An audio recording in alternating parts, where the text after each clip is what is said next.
हाँ जी, करो शुरू प्लीज़।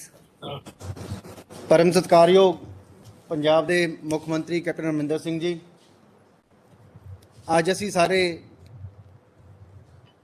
सतगुरु कबीर महाराज जी के पवन पवित्र प्रकाश पुरब नूं मनाउण दे लई अज इत्थे इकत्तर होए हैं।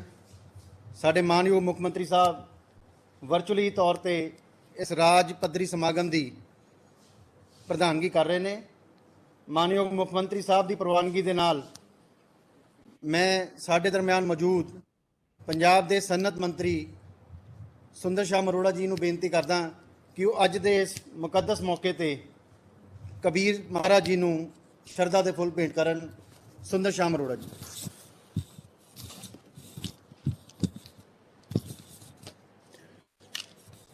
बहुत ही सत्कारयोग मानयोग मुख मंत्री कैप्टन अमरिंदर सिंह जी और मेरे नाल बैठे हुए साडे मानयोग MLA रिंकू जी और सारे सत्कारयोग अफीसर साहबान और सारी जगह तो जिथे भी अज बहुत ही इतिहासक दिन भगत कबीर जी के दिन ते जिन्ने भी लोग इकट्ठे हुए ने, मैं सारिਆਂ ਨੂੰ नमन करदा ते इस दिहाड़े दे अपना पंजाब सरकार वालों जो मानयोग मुख मंत्री वालों ये जिहड़ा दिन वर्चुअल प्रोग्राम राही मनाया जा रहा है, क्योंकि करोना के जिहड़े रूल ने उन्हां मुताबक ये वर्चुअल प्रोग्राम किया जा रहा है।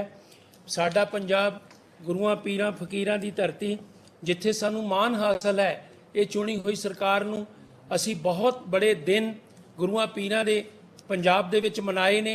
अज इस शुभ दिन ते जिहड़ा कि असी भगत कबीर जी दा मना रहे हैं, मैं एक दो लफ्ज़ जरूर कहने चाहांगा। भगत कबीर जी 15वीं सदी के महान कवि होए, जिन्हां दीयां लिखतां ने भारत विच भगती लहर नूं जन्म दिता। श्री गुरु ग्रंथ साहब विच जिहड़े 15 भगतां दी बाणी दर्ज है, उन्हां विचों भगत कबीर जी की बाणी दर्ज होने का अर्थ है कि गुरु अर्जन देव जी ने इन्हां दी बाणी नूं गुरमत विचारधारा के नज़दीक समझिया। भावें इन्हां दा मुढ़ला जीवन एक मुसलमान परिवार विच बीतिया, पर उन्होंने हिंदू भगत संत रामानंद जी नूं अपना गुरु धारण कीता सी। इन्हां नूं हर समुदाय के लोग अपना समझते सन। इन्हां दी भगती इन्हां दे बोल च इन्ना रस सी कि हर समुदाय ये क्लेम करता सी कि ये साडे संत ने। इन्हां दी एक योग्यता सी, इन्हां ने एकता ਅਤੇ एक प्रभु का सिमरन का उपदेश दिता। उन्होंने कहा कि सब मनुख बराबर हैं, कोई उच्चा नीवा नहीं है। रब नूं कई नामां नाल पुकारिया जाता है। वो मनुख नूं विकारां तो रहत रहण दी सिੱਖਿਆ दिंदे सन, मन नूं काबू विच रखण दी प्रेरणा सन। चंगे कर्मां नाल संस्कार बनते हैं ਅਤੇ संस्कारां दे इकट्ठ का नाम ही मन है। वो स्पष्ट करते कि मनुख जिहा कर्म करेगा वैसा ही फल उसनूं भुगतना पवेगा। हर व्यक्ति अपने कर्मां दा आप जिम्मेवार है। वो लिखते हैं, कबीरा तेरी झोंपड़ी गल कटेन के पास, जो करनगे सो भरनगे तू को पिया उदास। किन्ने ही श्लोक ऐसे हैं जिहड़े असी अज दे जीवन दे विच भगत कबीर जी द्वारा बोले गए उपयोग करते हाँ ते इन्हां नूं याद करते हाँ। कबीर साहब मनुख नूं सूरबीर बनने की प्रेरणा दिंदे हैं। इन्हां ने जाति प्रथा के विरुद्ध काम किया। अज कबीर जयंती ते असी ये प्रण लईए कि जिहड़े अज भी समाज विच जाति ते धर्म के नाम ते वंडियां पा रहे हैं, उन्हां दे विरुद्ध सानूं लड़ना पएगा। कबीर जी का एक संदेश जिहड़ा अज मैं मानयोग मुख मंत्री जी ने संदेश देना है, मैं तो सिर्फ इन्नी गल कहूँगा कि जद भी दुनिया दे विच अंधेरा आउंदा है तो कोई ना कोई संत महापुरुष धरती दे विच आउंदा है। ते जदों संत कबीर जी आए, उन्होंने आने वेले भी जिहड़ा एक जात पात एकता नहीं सी, एक दूजे ते बड़े बलेम हुंदे सन, उन्होंने खत्म किया। ते उन्हां दी भगती ने, उन्हां दे शब्दां ने हर समाज दे उपर अपना एक तरह का उन्होंने अपनी जिहड़ी सी कि हर समाज उन्होंने अपना समझदा सी, हर धर्म उन्होंने अपना संत गिणदा सी। और जदों उन्होंने इस दुनिया तो गए तो सारे ही धर्मां दे लोकां ने, सारे समुदाय के लोकां ने एक ये कहा कि ये साडे संत सन, असी अपने धर्म के मुताबक ਇਹਨਾਂ ਨੂੰ ਆਪਣੇ ਰੀਤੀ ਰਿਵਾਜਾਂ ਦੇ ਨਾਲ ਅਸੀਂ ਇਹਨਾਂ ਦਾ ਜੋ ਕਿਰਿਆਕਰਮ ਹੈ ਕਰਨਾ ਹੈ। ਪਰ ਗੁਰੂ ਜੀ ਉਹ ਸੰਤ ਮਹਾਪੁਰਸ਼ ਉਦੋਂ ਵੀ ਸੰਦੇਸ਼ ਦੇ ਕੇ ਗਏ ਜਦੋਂ ਕੱਪੜਾ ਚੱਕਿਆ ਤੇ ਥੱਲੇ ਫੁੱਲ ਪਏ ਸਨ।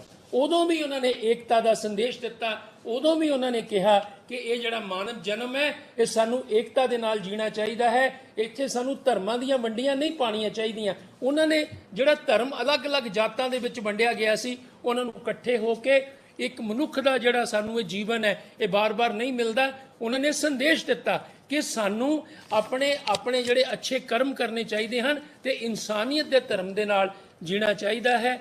ਇਹ ਸੰਤ ਕਬੀਰ ਜੀ ਨੇ ਇਹ ਸਾਨੂੰ ਉਪਦੇਸ਼ ਦਿੱਤੇ ਤੇ ਸਾਨੂੰ ਮਾਣ ਹਾਸਲ ਹੈ ਕਿ ਮਾਨਯੋਗ ਮੁੱਖ ਮੰਤਰੀ ਕੈਪਟਨ ਅਮਰਿੰਦਰ ਸਿੰਘ ਜੀ ਦੀ ਯੋਗ ਅਗਵਾਈ ਦੇ ਵਿੱਚ ਅਸੀਂ ਇਹ 4.5 ਸਾਲਾਂ ਦੇ ਅੰਦਰ ਜਿੰਨੇ ਵੀ ਦਿਨ ਆਏ ਹਨ, ਸਾਨੂੰ ਇਹ ਪੰਜਾਬ ਦੀ ਧਰਤੀ, ਗੁਰੂਆਂ ਪੀਰਾਂ ਫਕੀਰਾਂ ਦੀ ਇਹ ਧਰਤੀ ਜਿੱਥੇ ਸਾਨੂੰ ਮਾਣ ਹਾਸਲ ਹੋਇਆ ਹੈ ਸਾਰੇ ਦਿਨ ਮਨਾਉਣ ਦਾ। ਅੱਜ ਅਸੀਂ ਇਹ ਕਬੀਰ ਜਯੰਤੀ ਦੇ ਅਵਸਰ ਤੇ ਤੁਸੀਂ ਸੰਦੇਸ਼ ਦੇਣਾ ਹੈ ਤਾਂ ਮੈਂ ਸਿਰਫ ਇੰਨੀ ਗੱਲ ਹੀ ਕਹਾਂਗਾ ਕਿ ਕਬੀਰ ਜੀ ਦੀ ਜਿਹੜੀ ਸਿੱਖਿਆ ਹੈ ਕਿ ਇਨਸਾਨੀਅਤ ਸਭ ਤੋਂ ਵੱਡਾ ਧਰਮ ਹੈ, ਸਾਨੂੰ ਆਪਣੇ ਜੀਵਨ ਦੇ ਵਿੱਚ ਉਹਨੂੰ ਹੀ ਮੰਨਣਾ ਚਾਹੀਦਾ ਹੈ।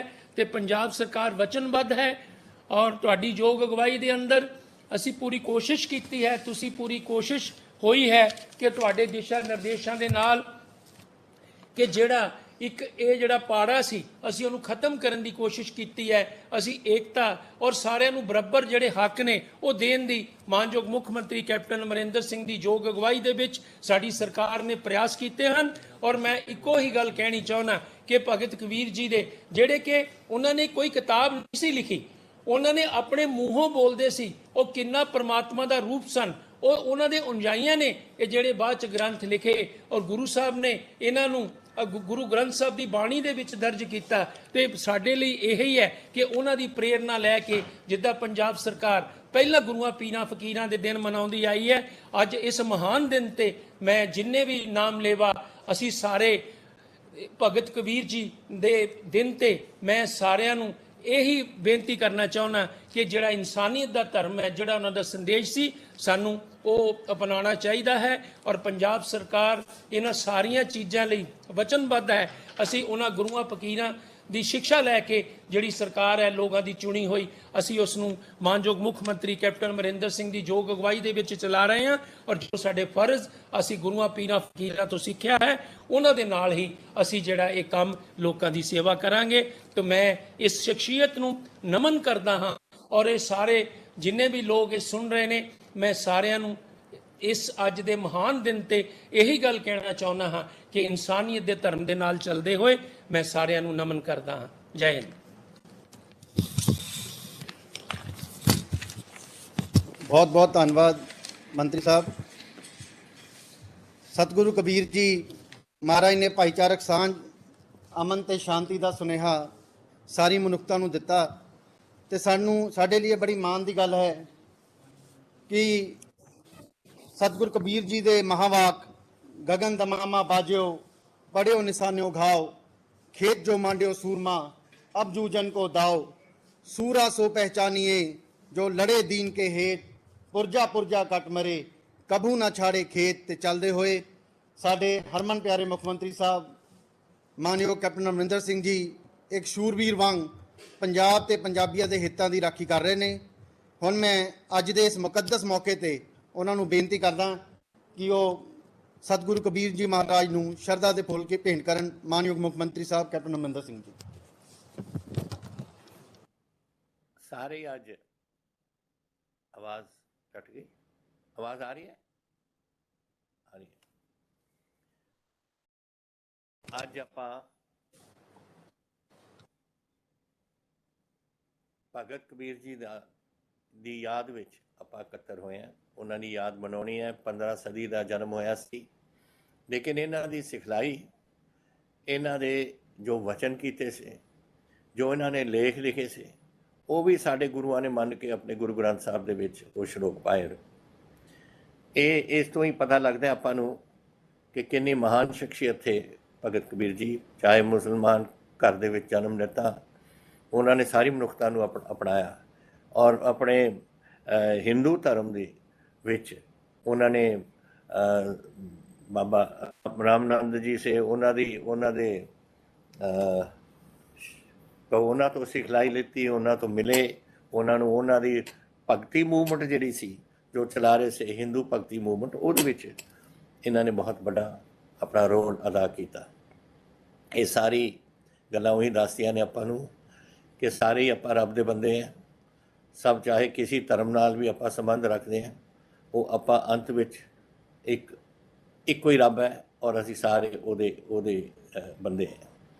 ਔਰ ਇਹ ਗੱਲਾਂ ਜਿਹੜੀਆਂ ਸੀਆਂ ਇਹਨਾਂ ਨੇ ਆਪਣੀ ਤਾਂ ਮੁਸਲਮਾਨ ਘਰ ਤੋਂ ਬਣ ਕੇ ਫਿਰ ਹਿੰਦੂ ਭਗਤੀ ਮੂਵਮੈਂਟ ਦੇ ਵਿੱਚ ਇਹਨਾਂ ਨੇ ਹਿੱਸਾ ਪਾਇਆ। ਇਹ ਇਸ ਤੋਂ ਵੱਡੀ ਗੱਲ ਕੀ ਹੋ ਸਕਦੀ ਹੈ। ਔਰ ਇਹਨਾਂ ਦੇ ਸ਼ਲੋਕ ਨੂੰ ਸਾਡੇ ਗੁਰੂਆਂ ਨੇ ਆਪਣੇ ਗੁਰੂ ਗ੍ਰੰਥ ਸਾਹਿਬ ਦੇ ਵਿੱਚ ਇਹਨਾਂ ਨੂੰ ਪਾਇਆ। ਸੋ ਇਹ ਗੱਲਾਂ ਆਪਾਂ ਨਹੀਂ ਭੁੱਲ ਸਕਦੇ। ਜ਼ਮਾਨਾ ਕੁਝ ਬਦਲ ਰਿਹਾ ਹੈ, ਕੋਈ ਲੋਕ ਕਿਧਰ ਨੂੰ ਜਾ ਰਹੇ ਨੇ, ਕੋਈ ਕਿਧਰ ਨੂੰ ਜਾ ਰਹੇ ਨੇ। ਔਰ ਇਹ ਜਿਹੜੀਆਂ ਸਾਡੇ ਮਹਾਂਪੁਰਸ਼ਾਂ ਦੀਆਂ ਜਿਹੜੀਆਂ ਗੱਲਾਂ ਸੀਆਂ, ਜੋ ਉਹਨਾਂ ਦੇ ਆਦੇਸ਼ ਸੇ, ਜੋ ਉਪਦੇਸ਼ ਸੇ, ਉਹ ਆਪਾਂ ਭੁੱਲੇ ਜਾ ਰਹੇ ਹਾਂ। ਇਸ ਕਰਕੇ ਇਹ ਜ਼ਰੂਰੀ ਹੈ ਕਿ ਜਦੋਂ ਇਹੋ ਜਿਹੇ ਮਹਾਂਪੁਰਸ਼ਾਂ ਦੀ ਕਦੇ ਵੀ ਯਾਦ ਵਾਸਤੇ ਆਪਾਂ ਨੂੰ ਇਕੱਠਾ ਹੋਣਾ ਚਾਹੀਦਾ, ਆਪਾਂ ਨੂੰ ਹੋਣਾ ਚਾਹੀਦਾ ਔਰ ਲੋਕਾਂ ਨੂੰ ਦੱਸਣਾ ਚਾਹੀਦਾ। ਅੱਜ ਮੇਰਾ ਡਿਊਟੀ ਬਣਦੀ ਸੀ ਕਿ ਮੈਂ ਆ ਕੇ ਤੁਹਾਨੂੰ ਉੱਥੇ ਮਿਲਾਂ ਜਲੰਧਰ ਦੇ ਵਿੱਚ। ਪਿਛਲੀ ਵਾਰ ਵੀ ਟਿੰਕੂ ਜੀ ਨੇ ਕੀਤਾ ਸੀ ਉੱਥੇ, ਲੇਕਿਨ ਇਹ ਕੋਵਿਡ ਨੇ ਇਹਦਾ ਕਰਤਾ ਕਿ ਆਪਾਂ 50 ਬੰਦਿਆਂ ਤੋਂ ਜ਼ਿਆਦਾ ਆਪਾਂ ਇਕੱਠ ਨਹੀਂ ਕਰ ਸਕਦੇ। ਫਿਰ ਉੱਥੇ ਜਾ ਕੇ ਬੜਾ ਮੁਸ਼ਕਿਲ ਹੈ। ਤਾਂ ਅਸੀਂ ਇਹ ਸਕਰੀਨਾਂ ਜਿਹੜੀਆਂ ਨੇ ਇਹ ਸਾਰੇ ਕਿਤੇ ਲਾਈਆਂ ਹੋਈਆਂ ਨੇ ਤਾਂ ਕਿ ਲੋਕ ਆਪਣੇ ਉੱਥੇ ਇਸ ਨੂੰ ਦੇਖ ਸਕਣ 50 ਦੇ ਗਰੁੱਪਾਂ ਦੇ ਵਿੱਚ। ਤੋ ਇਹ ਭਗਤ ਕਬੀਰ ਜੀ ਦੀ ਤਾਂ ਇਹਨਾਂ ਦਾ ਇਤਿਹਾਸ ਹੈ।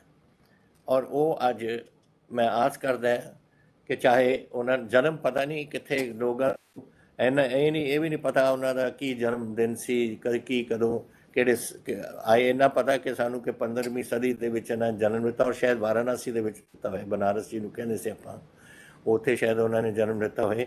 ਬਟ ਉਦੋਂ ਹਿਸਟਰੀ ਘੱਟ ਲਿਖੀ ਜਾਂਦੀ ਸੀ ਔਰ ਘੱਟ ਇਹਦੀ ਰਿਕਾਰਡਿੰਗ ਜਿਹੜਾ ਕੁਛ ਹੁੰਦਾ ਸੀ। ਲੇਕਿਨ ਇੰਨਾ ਤਾਂ ਪਤਾ ਹੈ ਸਾਨੂੰ ਕਿ ਇਹ ਕੁਛ ਹੋਇਆ। ਤੋ ਇਹ ਗੱਲਾਂ ਜਿਹੜੀਆਂ ਸੀਆਂ ਇਹ ਆਪਾਂ ਨੂੰ ਭੁੱਲਿਆ ਨਹੀਂ ਚਾਹੀਦੀਆਂ। ਔਰ ਇਹਦੇ ਵਿੱਚ ਅਸੀਂ ਹੁਣ ਕਾਫੀ ਕੁਛ ਜੈਸੇ ਕਰ ਰਹੇ ਹਾਂ। ਹੁਣ ਜੈਸੇ ਜਲੰਧਰ ਦੇ ਵਿੱਚ ਤੁਹਾਡਾ ਇੱਕ ਭਗਤ ਕਬੀਰ ਹਾਲ ਅਸੀਂ ਬਣਾ ਰਹੇ ਹਾਂ ਉਹਨਾਂ ਦੀ ਯਾਦ ਰੱਖਣ ਵਾਸਤੇ। ਉਹਦੇ ਵਿੱਚ ਆਪਾਂ 10 ਕਰੋੜ ਰੁਪਈਆ ਲੱਗਣਾ ਹੈ। ਪਰ ਕਰੋ ਪੈਸਿਆਂ ਦੀ ਕੋਈ ਇਹਦੇ 'ਚ ਘਾਟ ਨਹੀਂ ਹੋਣੀ ਚਾਹੀਦੀ ਜਦੋਂ ਇਹੋ ਜਿਹੇ ਮਹਾਂਪੁਰਸ਼ਾਂ ਦੀ ਆਪਾਂ ਯਾਦ ਕਰਾ ਰਹੇ ਹਾਂ, ਜਿਹਦੇ ਵਿੱਚ 500 ਬੰਦਿਆਂ ਦੇ ਇੱਕ ਹਾਲ ਹੋਏਗਾ ਔਰ 3 ਕਰੋੜ ਬਿਲਡਿੰਗ 'ਚ ਲੱਗੂ, 7 ਕਰੋੜ ਜ਼ਮੀਨ 'ਚ ਲੱਗੂ। ਸੋ ਇਹ ਚੀਜ਼ਾਂ ਨੇ ਜਿਹੜੀਆਂ ਆਉਣ ਵਾਲੀਆਂ ਪੀੜ੍ਹੀਆਂ ਨੂੰ ਯਾਦ ਰੱਖੋ। ਲੋਕ ਤਾਂ ਭੁੱਲ ਜਾਂਦੇ ਨੇ। ਹੁਣ ਪਿੱਛੇ ਜੋ 50 ਸਾਲ ਜਾਂ ਆਜ਼ਾਦੀ ਦੀ ਲੜਾਈ ਭੁੱਲ ਗਏ ਨੇ। ਇੱਥੇ ਕੌਣ ਯਾਦ ਰੱਖੂਗਾ ਅਗਰ ਅਸੀਂ ਲੋਕਾਂ ਨੂੰ, ਬੱਚਿਆਂ ਨੂੰ ਨਹੀਂ ਦੱਸਾਂਗੇ, ਅਸੀਂ ਨਵੀਂ ਪੀੜ੍ਹੀ ਨੂੰ ਨਹੀਂ ਦੱਸਾਂਗੇ। ਸੋ ਇਸ ਕਰਕੇ ਜ਼ਰੂਰੀ ਹੈ। ਔਰ ਨਾਲ ਦੇ ਨਾਲ ਜਿਹੜੇ ਉਹਨਾਂ ਦੇ ਉਪਦੇਸ਼ ਹੈ ਉਹ ਨਹੀਂ ਆਪਾਂ ਭੁੱਲਦੇ। ਉਹਨਾਂ ਨੂੰ ਗੱਲਾਂ ਨੂੰ ਰੱਖਦੇ ਹੋਏ ਸਾਹਮਣੇ ਆਪਣੇ ਅਸੀਂ ਬਹੁਤ ਸਕੀਮਾਂ ਚਲਾਈਆਂ ਨੇ ਪੰਜਾਬ ਦੇ ਵਿੱਚ ਆਪਣੇ ਲੋਕਾਂ ਵਾਸਤੇ। ਉਹ ਜੋ ਉਹਨਾਂ ਦੇ ਉਪਦੇਸ਼ ਸੇ, ਸਾਡੇ ਬੜੇ ਮਹਾਂਪੁਰਸ਼ਾਂ ਦੇ ਉਪਦੇਸ਼ ਰਹੇ ਨੇ। ਆਪਣਾ ਦੇਖੋ ਆਪਣੇ ਇੰਨੀ ਇੱਥੇ ਜਾਤ ਪਾਤ ਦੀ ਗੱਲ ਹੁੰਦੀ ਸੀ, ਲੇਕਿਨ ਸਾਡੇ 10ਵੇਂ ਪਾਤਸ਼ਾਹ ਦੇ ਲੰਗਰ ਦੀ ਜਿਹੜਾ ਲੰਗਰ ਦਾ ਆਪਣਾ ਚੱਲਦਾ ਹੈ ਆਪਣੇ ਗੁਰਦੁਆਰਿਆਂ 'ਚ, ਕਿਸ ਵਾਸਤੇ ਬਣਾਇਆ ਸੀ? ਇਸ ਵਾਸਤੇ ਬਣਾਇਆ ਸੀ ਕਿ ਚਾਹੇ ਕਿਸੇ ਧਰਮ ਦੇ, ਕਿਸੇ ਜਾਤ ਪਾਤ ਦੇ ਹੋ, ਇਕੱਠੇ ਬਹਿ ਕੇ ਤੁਸੀਂ ਰੋਟੀ ਖਾਓ। ਪਹਿਲਾਂ ਤਾਂ ਰੋਟੀ ਖਾਣ ਨੂੰ ਤਿਆਰ ਨਹੀਂ ਸੀ ਇੱਕ ਦੂਜੇ ਨਾਲ। ਔਰ ਉੱਥੇ ਉਹੀ ਕੋਈ ਜੋ ਲੰਗਰ ਵਰਤਾਉਂਦਾ ਹੈ ਉਹ ਵੀ ਕਿਸੇ ਨੂੰ ਵਰਤਾਉਂਦਾ ਹੈ ਆਪਣੇ ਆਪ, ਉਹ ਵੀ ਪਤਾ ਨਹੀਂ ਕਿਸ ਨੂੰ ਕਿ ਕੌਣ ਜਾਤ ਪਾਤ ਦਾ ਬੰਦਾ ਹੈ। ਇਹ ਸਾਡੀ ਸਿੱਖੀ ਦੇ ਵਿੱਚ ਵੀ ਇਹ ਗੱਲਾਂ ਆਈਆਂ ਨੇ, ਲੇਕਿਨ ਆਪਾਂ ਭੁੱਲਦੇ ਜਾ ਰਹੇ ਹਾਂ ਗੱਲਾਂ ਨੂੰ। ਔਰ ਇਹ ਜਾਤ ਪਾਤ ਦਾ ਮਸਲਾ ਹੋਰ ਵੱਧਦਾ ਜਾ ਰਿਹਾ। ਇਹ ਅੱਛੀ ਗੱਲ ਨਹੀਂ ਹੈ ਸਾਡੇ ਵਾਸਤੇ। ਅਗਰ ਦੇਸ਼ ਨੇ ਮਜ਼ਬੂਤ ਰਹਿਣਾ ਹੈ, ਸਾਰੇ ਮਜ਼ਹਬ, ਸਾਰੇ ਸਾਡੇ ਜਾਤ ਪਾਤ ਇੱਕੋ ਰੱਖ ਕੇ ਇੱਕੋ ਹਿੰਦੁਸਤਾਨੀ ਇੱਕ ਝੰਡੇ ਦੇ ਹੇਠ ਆਪਾਂ ਨੂੰ ਆਉਣਾ ਪਊ। ਇਹੀ ਤਰੀਕਾ ਹੈ। ਲੇਕਿਨ ਜਿਹੜੀ ਉਹਨਾਂ ਨੇ ਗੱਲਾਂ ਆਪਾਂ ਨੇ ਕੀਤੀਆਂ ਨੇ ਜਾ ਕੇ, ਉਹ ਜਿਹੜੇ ਗਰੀਬ ਜਨਤਾ ਰਹਿੰਦੀ ਹੈ ਅੱਜ ਵੀ ਉੱਥੇ, ਅਸੀਂ ਉਹਨਾਂ ਵਾਸਤੇ ਕੁਝ ਕਰ ਸਕੀਏ। ਇੱਕ ਤਾਂ ਸਮਾਰਟ ਰੈਸ਼ਨ ਸਕੀਮ ਜਿਹੜੀ ਤੁਹਾਨੂੰ ਪਤਾ ਹੀ ਹੈ ਚੱਲਦੀ ਆਈ ਹੈ। ਅਸੀਂ 1.5 ਕਰੋੜ ਬੰਦਿਆਂ ਨੂੰ ਅਸੀਂ ਦੇ ਰਹੇ ਹਾਂ 2 ਕਿਲੋ ਕਣਕ, ਇਹ ਤੁਹਾਨੂੰ ਪਤਾ ਹੈ। ਆਸ਼ੀਰਵਾਦ ਸਕੀਮ 21,000 ਤੋਂ ਅਸੀਂ 51,000 ਤੇ ਲੈ ਗਏ ਹਾਂ ਕਿ ਸਾਡੀ ਬੇਟੀਆਂ ਦਾ ਜਿੱਥੇ ਜਨਮ ਹੋਏ, ਜਿੱਥੇ ਉਹਨਾਂ ਦਾ ਵਿਆਹ ਹੋਏ, ਉਹਨਾਂ ਵਾਸਤੇ ਅਸੀਂ ਇੰਨਾ ਕੁਛ ਆਸ਼ੀਰਵਾਦ ਪਹਿਲਾਂ ਤਾਂ ਸ਼ੁਰੂ ਕੀਤੀ ਸੀ ਆਪਾਂ ਨੇ ਪਿਛਲੀ ਸਰਕਾਰ 'ਚ, ਪਰ ਉਸੀ 5,000 ਤੋਂ ਫਿਰ 21 ਤੇ ਅਸੀਂ ਕਰਤੀ ਸੀ। 21 ਤੋਂ ਹੁਣ ਅਸੀਂ 51 ਕਰ ਦਿੱਤੀ ਹੈ। ਉਹਨਾਂ ਨੂੰ ਦੇ ਸਕੀਏ। ਬੁਢਾਪਾ ਪੈਨਸ਼ਨਾਂ ਵਿਧਵਾ ਪੈਨਸ਼ਨਾਂ 750 ਤੋਂ 1500 ਰੁਪਏ ਆਪਾਂ ਨੇ ਕਢਾਈ ਹੈ ਹੁਣ, ਤਾਂ ਕਿ ਉਹਨਾਂ ਦਾ ਵੀ ਕੁਛ ਥੋੜ੍ਹਾ ਬਹੁਤਾ ਮਹਿੰਗਾਈ ਹੋ ਰਹੀ ਹੈ, ਥੋੜ੍ਹਾ ਬਹੁਤਾ ਉਹਨਾਂ ਦਾ ਕੋਈ ਫਾਇਦਾ ਹੋਵੇ ਇਸ 'ਚ। ਪੋਸਟ ਮੈਟ੍ਰਿਕ ਸਕੋਲਰਸ਼ਿਪ ਆਪਾਂ ਬਹੁਤ ਪੜ੍ਹਦੇ ਰਹੇ ਹਾਂ, ਉਹਦਾ ਵੀ ਹੱਲ ਕੱਢਤਾ। ਔਰ 100% ਸਕੋਲਰਸ਼ਿਪ ਫੰਡ ਜਿਹੜਾ ਅਸੀਂ ਐਕੈਡੈਮਿਕ ਸੈਸ਼ਨ 2020 ਤੋਂ ਲੈ ਕੇ 2021 ਦਾ ਐਕੈਡੈਮਿਕ ਸੈਸ਼ਨ ਵਿੱਚ ਅਸੀਂ 100% 'ਤੇ ਕਰ ਦਿੱਤਾ। ਸਾਰਿਆਂ ਨਾਲ ਸਮਝੌਤੇ ਹੋ ਗਏ ਨੇ। ਜੋ ਪ੍ਰੋਬਲਮ ਹੈ, ਪ੍ਰੋਬਲਮ ਸਾਡੀ ਨਹੀਂ ਸੀ, ਪ੍ਰੋਬਲਮ ਸੀ ਕਿ ਗਵਰਨਮੈਂਟ ਆਫ ਇੰਡੀਆ ਨੇ ਸਭ ਕੁਝ ਬੰਦ ਕਰਤਾ। ਫਿਰ ਅਸੀਂ ਇੱਕ ਡਾਕਟਰ ਅੰਬੇਦਕਰ ਸਕੀਮ ਚਲਾਈ। ਉਹ ਫਿਰ ਜਦੋਂ ਅਸੀਂ ਚਲਾਈ ਸਕੀਮ, ਉਦੋਂ ਫਿਰ ਉਹਨਾਂ ਨੇ ਖੋਲ੍ਹ ਦਿੱਤਾ ਕਿ 60% ਅਸੀਂ ਦੇਵਾਂਗੇ, 40% ਤੁਸੀਂ ਦਿਓ। ਹੁਣ 40% ਅਸੀਂ ਦੇ ਰਹੇ ਹਾਂ, ਹਾਲੇ ਉਹਨਾਂ ਦਾ 60% ਆਇਆ ਨਹੀਂ। ਲੇਕਿਨ ਉਹਦੇ ਬਾਵਜੂਦ ਅਸੀਂ ਯੂਨੀਵਰਸਿਟੀਜ਼ ਕਾਲਜਿਸ ਨਾਲ ਸਾਰੀ ਗੱਲਬਾਤ ਕਰਕੇ ਇਸ ਨੂੰ ਅਸੀਂ ਅੱਗੇ ਲੈ ਕੇ ਜਾ ਰਹੇ ਹਾਂ ਔਰ ਸਾਰਿਆਂ ਨੂੰ ਆਪਣੇ ਰੋਲ ਨੰਬਰ ਸਭ ਕੁਝ ਮਿਲ ਰਹੇ ਨੇ ਬੱਚਿਆਂ ਨੂੰ। ਫਿਰ ਜਿਹੜੇ ਸਾਡੇ SC ਕਾਰਪੋਰੇਸ਼ਨ ਦੇ ਵਿੱਚ, BC ਕਾਰਪੋਰੇਸ਼ਨ ਦੇ ਵਿੱਚ 50,000 ਤੱਕ ਜਿਨ੍ਹਾਂ ਦੇ ਲੋਨ ਸੇ ਉਹ ਅਸੀਂ ਮਾफ़ ਕਰ ਦਿੱਤੇ ਨੇ। ਔਰ ਅੱਜ ਇਹ ਵੀ ਮੈਂ ਦੱਸਣਾ ਚਾਹੁੰਦਾ ਕਿ ਤਕਰੀਬਨ 508 ਕਰੋੜ ਆਪਾਂ ਕਿਸਾਨਾਂ ਦਾ ਕਰਜ਼ਾ ਮਾफ़ ਕੀਤਾ ਸੀ। ਲੇਕਿਨ ਜਿਹੜੇ ਉਹ ਕਿਸਾਨਾਂ ਦੀ ਮਦਦ ਵਾਸਤੇ ਜਿਨ੍ਹਾਂ ਦੇ ਕੋਲ ਇੱਕ ਗੱਜ ਜ਼ਮੀਨ ਵੀ ਨਹੀਂ ਹੈ, ਵਿਚਾਰੇ ਗਰੀਬ ਰਹਿੰਦੇ ਸੀ, ਵਸਦੇ ਨੇ ਪਿੰਡਾਂ ਦੇ ਵਿੱਚ, ਉਹਨਾਂ ਦੇ ਵੀ ਕਰਜ਼ੇ ਸੇ, ਉਹਦੇ ਵਾਸਤੇ 560 ਕਰੋੜ ਰੁਪਏ ਦਿੱਤਾ ਹੈ। ਮੇਰੇ ਖਿਆਲ 1-2 ਦਿਨ ਦੇ ਵਿੱਚ ਐਲਾਨ ਹੋ ਜਾਣਾ। ਔਰ ਉਹ ਵੀ ਅਸੀਂ ਉਹਨਾਂ ਦੇ ਲੈਂਡਲੈਸ ਲੇਬਰ ਜਿਹਨੂੰ ਆਪਾਂ ਕਹਿੰਦੇ ਹਾਂ, ਉਹਨਾਂ ਦਾ ਵੀ ਅਸੀਂ ਮਾफ़ ਕਰ ਰਹੇ ਹਾਂ। ਸਮਾਰਟਫੋਨਸ ਅਸੀਂ ਦਿੱਤੇ ਸੀ ਪਿਛਲੇ ਸਾਲ, ਕਿਉਂਕਿ ਔਨਲਾਈਨ ਆਪਣੀ ਸਾਰੀ ਐਜੂਕੇਸ਼ਨ ਹੁੰਦੀ ਸੀ ਔਰ ਗਰੀਬਾਂ ਕੋਲ ਕੰਪਿਊਟਰ ਵੱਡੇ ਨਹੀਂ ਹੈ, ਟੈਬਲੇਟਸ ਵੀ ਨਹੀਂ ਹੈ ਕਿਤੇ ਕਿਤੇ। ਇਸ ਕਰਕੇ ਅਸੀਂ ਸਮਾਰਟਫੋਨ 1,75,000 ਪਿਛਲੇ ਸਾਲ ਵੰਡੇ, 2 ਲੱਖ ਅਸੀਂ ਹੁਣ ਦਿੱਤੇ, ਤਾਂ ਕਿ ਔਨਲਾਈਨ ਉਹਨਾਂ ਦੀ ਐਜੂਕੇਸ਼ਨ ਦੇ ਵਿੱਚ, ਔਰ ਉਹਨਾਂ ਦੇ ਵਿੱਚ 80% ਤਕਰੀਬਨ ਸਾਡੇ ਦਲਿਤ ਬੱਚੇ ਨੇ। ਔਰ ਵੈਲਫੇਅਰ ਬੋਰਡ ਜਿਹੜੇ ਅਸੀਂ ਬਣਾਏ ਨੇ ਆਪਣੇ ਵੱਖ-ਵੱਖ ਜਿਹੜੇ ਆਪਣੇ ਲੋਕ ਨੇ ਉਹਨਾਂ ਦੇ ਵਾਸਤੇ, ਸਫਾਈ ਕਰਮਚਾਰੀ ਕਮਿਸ਼ਨ ਬਣਾਇਆ, ਵੇਰੀਅਸ ਵੈਲਫੇਅਰ ਬੋਰਡ। ਤੁਹਾਨੂੰ ਇਹ ਵੀ ਪਤਾ ਹੈ ਕਿ ਸਫਾਈ ਕਰਮਚਾਰੀਆਂ ਦੇ ਅਸੀਂ ਉਹਨਾਂ ਨੂੰ ਰੈਗੂਲਰਾਈਜ਼ ਕੀਤਾ ਹੋਇਆ ਹੈ ਔਰ ਕੈਬਨਿਟ ਨੇ ਅਪਰੂਵਲ ਦੇ ਦਿੱਤੀ ਹੈ। ਔਰ ਅਸੀਂ ਇਹਨਾਂ ਨੂੰ 4,700 ਦੇ ਤਕਰੀਬਨ ਓਨ ਕੋਆਪਰੇਸ਼ਨਾਂ ਦੇ ਥੱਲੇ ਕਰਕੇ ਅਸੀਂ ਉੱਥੇ ਉਹਨਾਂ ਨੂੰ ਸ਼ਿਫਟ ਕੀਤਾ ਫਰੋਮ ਜਿਸ ਤਰੀਕੇ ਨਾਲ ਉਹ ਪਹਿਲਾਂ ਐਡ ਹੌਕ ਤਰੀਕੇ ਨਾਲ ਰੱਖੇ ਜਾਂਦੇ ਸੀ, ਹੁਣ they will be employees of the corporation. ਫਿਰ ਆਪਣੇ ਬਹੁਤ ਨੇ ਬੋਰਡ, ਜੁਰਾਸਿਕ ਬੋਰਡ ਹੈ, ਵਿਮੁਕਤ ਜਾਤੀ ਬੋਰਡ ਹੈ, ਬਾਜ਼ੀਗਰ ਬੋਰਡ ਹੈ, ਤਪਰੀਵਾਸ ਬੋਰਡ ਹੈ, ਦਲਿਤ ਵਿਕਾਸ ਬੋਰਡ, ਬਹੁਤ ਬੋਰਡ ਬਣਾਏ ਨੇ ਲੋਕਾਂ ਦੀ ਬਿਹਤਰੀ ਵਾਸਤੇ। ਤਾਂ ਆਈ ਹੋਪ ਕਿ ਉਹ ਬੋਰਡ ਦੇ ਰਾਹੀਂ ਆਪਾਂ ਉਹਨਾਂ ਦੇ ਜਿਹੜਾ ਸਮਾਜ ਦੇ ਵਿੱਚ ਉਹਨਾਂ ਦੀ ਪੋਜੀਸ਼ਨ ਹੈ, ਜਾਂ ਆਪਣੇ ਪਿੰਡਾਂ ਦੇ ਵਿੱਚ ਜਿੱਥੇ ਕਿਸੇ ਦੀ ਘਰਾਂ ਦੇ ਵਿੱਚ ਗਿਰਾਵਟ ਹੈ, ਉਸ ਨੂੰ ਅਸੀਂ ਉਹਨਾਂ ਨੂੰ ਚੱਕ ਸਕੀਏ, ਤਾਂ ਕਿ ਉਹ ਵੀ ਇੱਕ ਸਾਡੇ ਪੰਜਾਬ ਦੇ ਵਿੱਚ ਆਪਣੇ ਬੜੇ ਕਹਿ ਸਕਣ ਕਿ ਅਸੀਂ ਪੰਜਾਬ ਦੇ ਵਸਨੀਕ ਹੈ ਔਰ ਸਾਨੂੰ ਬੜਾ ਫਖਰ ਹੈ ਇਸ ਦਾ ਕਿ ਸਾਡੇ ਸਰਕਾਰ, ਸਾਡੀ ਗਵਰਨਮੈਂਟ ਸਾਡੇ ਵਾਸਤੇ ਇਹ ਕੁਝ ਕਰ ਰਹੀ ਹੈ।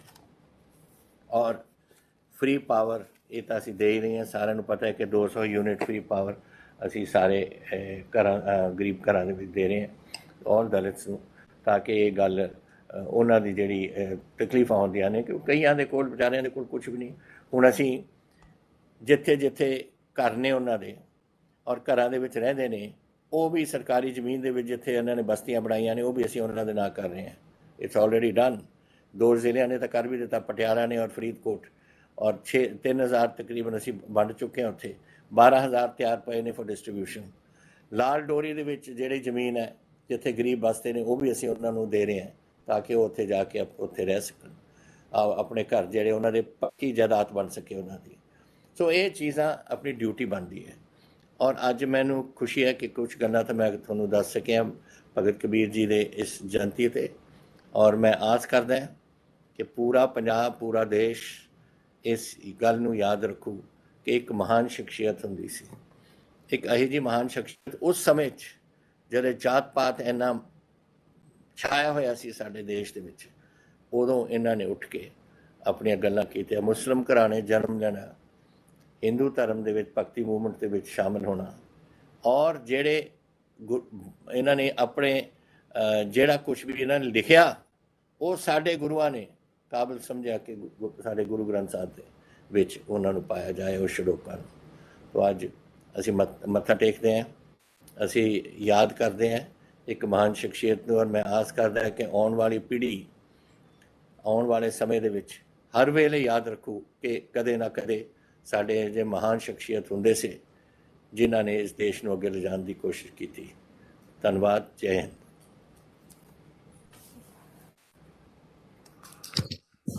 ਬਹੁਤ ਬਹੁਤ ਧੰਨਵਾਦ ਸਰ। ਮੈਂ ਇਸ ਸਮਾਗਮ ਦੇ ਰਸਮੀ ਅੰਤ ਵੱਲ ਵਧਦੇ ਹੋਏ ਬੇਨਤੀ ਕਰਨ ਜਾ ਰਿਹਾ ਜਲੰਧਰ ਪੱਛਮੀ ਤੋਂ ਵਿਧਾਇਕ ਸ਼੍ਰੀ ਸੁਸ਼ੀਲ ਕੁਮਾਰ ਰਿੰਕੂ ਜੀ ਦਾ ਕਿ ਉਹ ਮੁੱਖ ਮੰਤਰੀ ਸਾਹਿਬ ਨੂੰ ਤੇ ਇਸ ਵਰਚੁਅਲ ਸਮਾਗਮ ਦੇ ਨਾਲ ਜੁੜੇ ਸਾਰੇ ਕਬੀਰ ਸਾਹਿਬ ਦੇ ਭਗਤਾਂ ਨੂੰ ਜੀ ਆਇਆਂ ਨੂੰ ਕਹਿਣ ਤੇ ਧੰਨਵਾਦ ਕਰਨ। ਸ਼੍ਰੀ ਸੁਸ਼ੀਲ ਕੁਮਾਰ ਰਿੰਕੂ ਜੀ।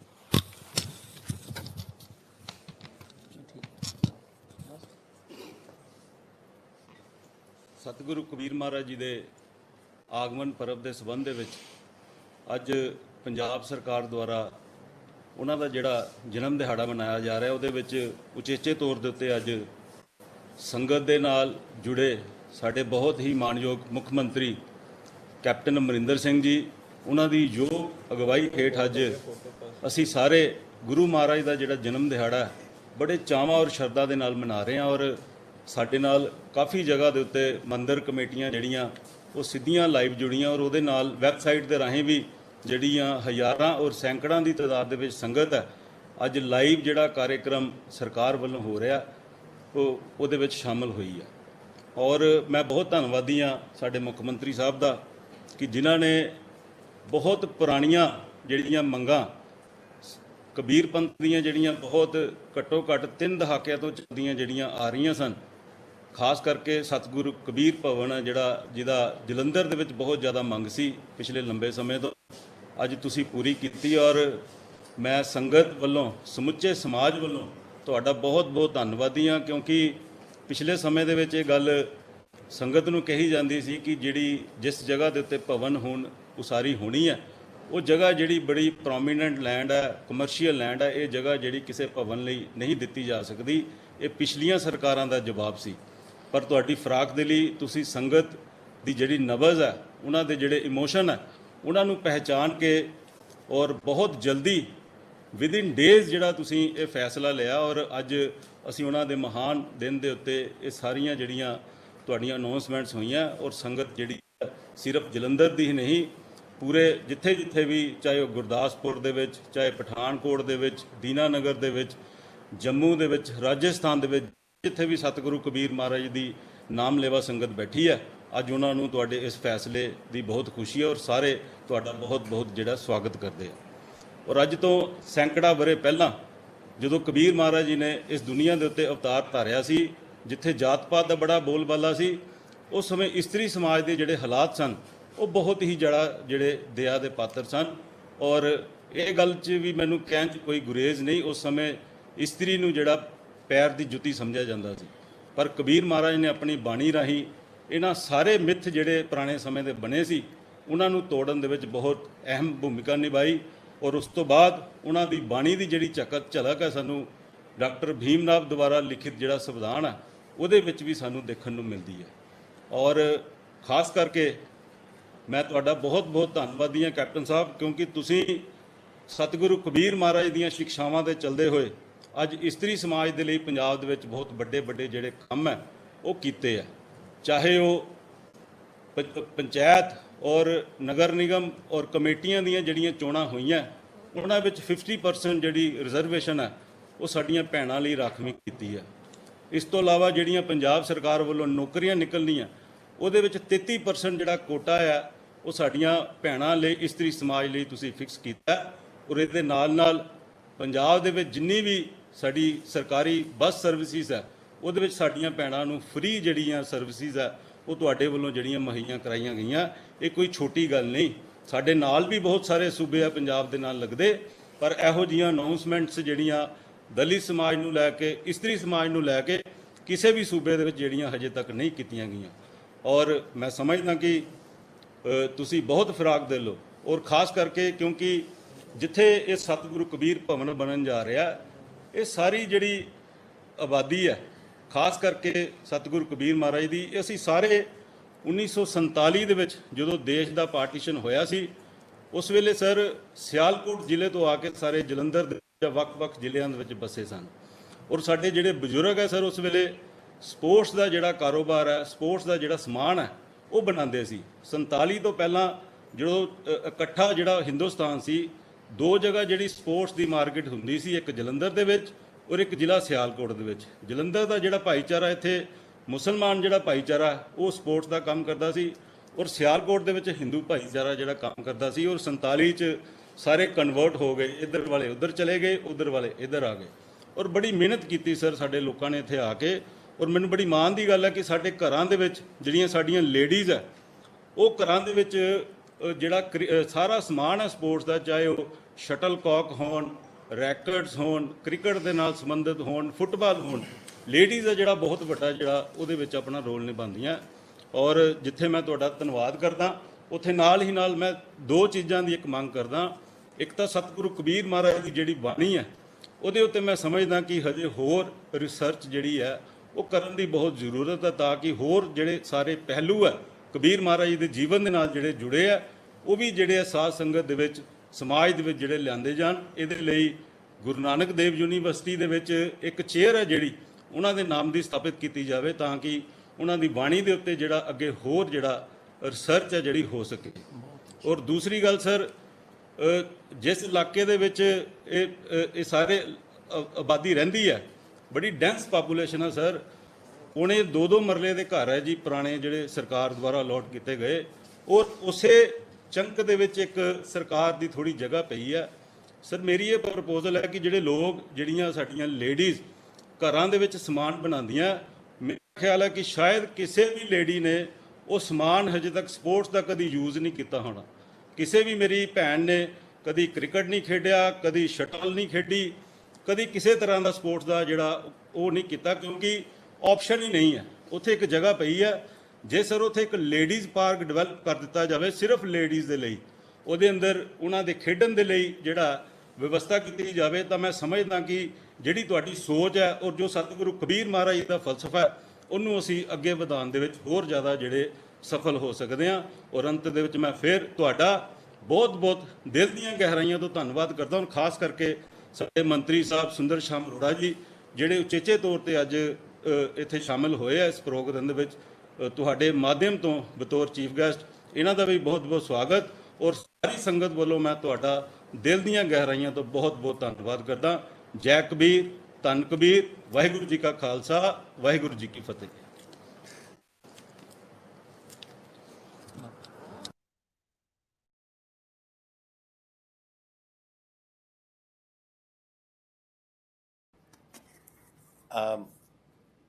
ਆਵਾਜ਼ ਆ ਰਹੀ ਹੈ ਮੇਰੀ?